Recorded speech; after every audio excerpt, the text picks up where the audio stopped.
This is an age of disruption, of profound revolutionary change. What we're really asking ministers is to empower the ambassadors. The only thing that you really push forth is the truth. You don't see many women represented when it comes to the decisions as to how to handle the pandemic.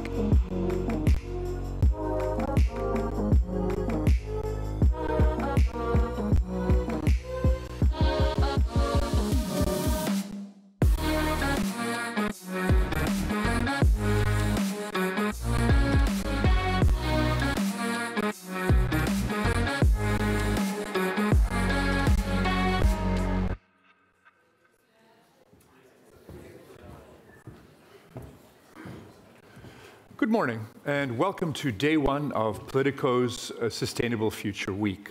My name is Jan Chansky. I'm Politico's Senior Policy Editor, and we're here for the next 2.5 days to really dig into the enormous transition that's changing everything about our world. The main driver was the climate crisis and the consequent need to decarbonize.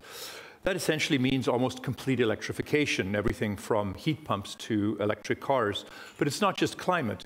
There's a growing sense that we have to reorganize the world that we live in order to survive. That means humanity has to leave lighter footprints on everything from plastics and pesticides to restoring our natural world. A change this profound, by necessity, involves politics. Some people will lose their jobs, others will become enormously rich, and this whole transition has to be regulated. That's where Politico comes in, where our focus on politics and policy makes us quite well suited to write about the sustainability revolution. Over the next 2.5 days, we'll hear from politicians, policymakers, businesses, and NGOs. So strap in for Sustainable Future Week. Before we kick off, I'd like to thank our partners for making this summit possible. Our leading partners are Amazon, Coca-Cola, and Plastics Europe. Our presenting partners are Bayer, Google, McDonald's, and SQM. Our networking partner is A2A. Our visibility partner is EU City Calc. And before we begin, a few housekeeping rules. You can ask questions through the swap card platform. If you're in the room, you can scan the QR code on the screens. Otherwise, check instructions on our event website. If you're already on the platform, you can chat with fellow attendees and ask questions in the question box to the right of the screen if you're on a desktop, and below the live stream if you're on your mobile.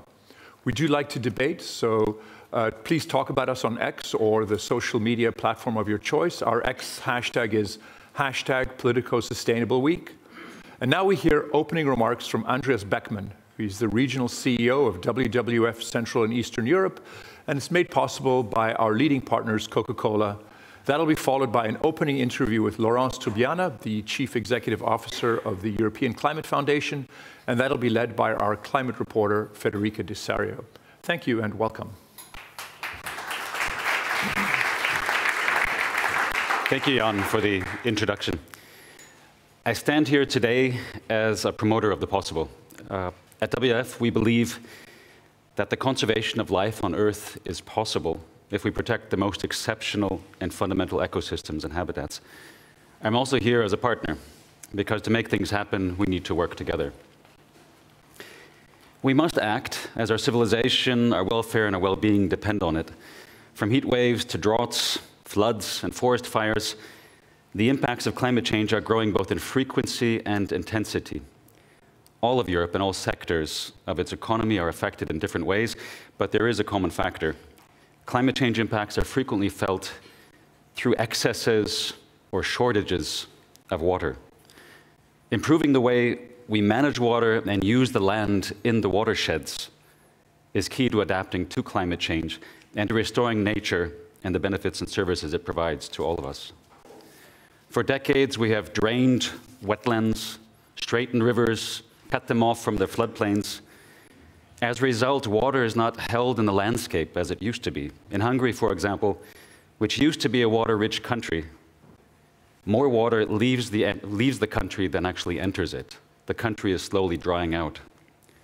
During last year's drought, agriculture yields fell by as much as 90% in some parts of Hungary. These are challenges that are increasingly facing us all. At WWF, we strongly believe that in addressing these challenges, we need to work with nature rather than against it.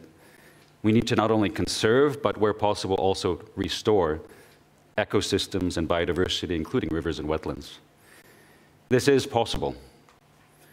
As we have shown in dozens of river and wetland restorations across my countries in Central and Eastern Europe, but also in other countries in Europe. But we know that it is only possible if we work together. Through working together across countries, across sectors and interests with local authorities, landowners and land users, as well as private companies and governments.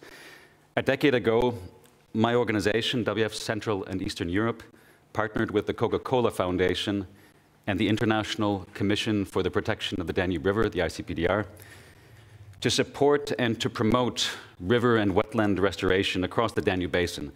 Working with dozens of local communities, authorities, stakeholders, we've restored 150 kilometers of river stretches and over 5,400 hectares of wetlands across 6 countries.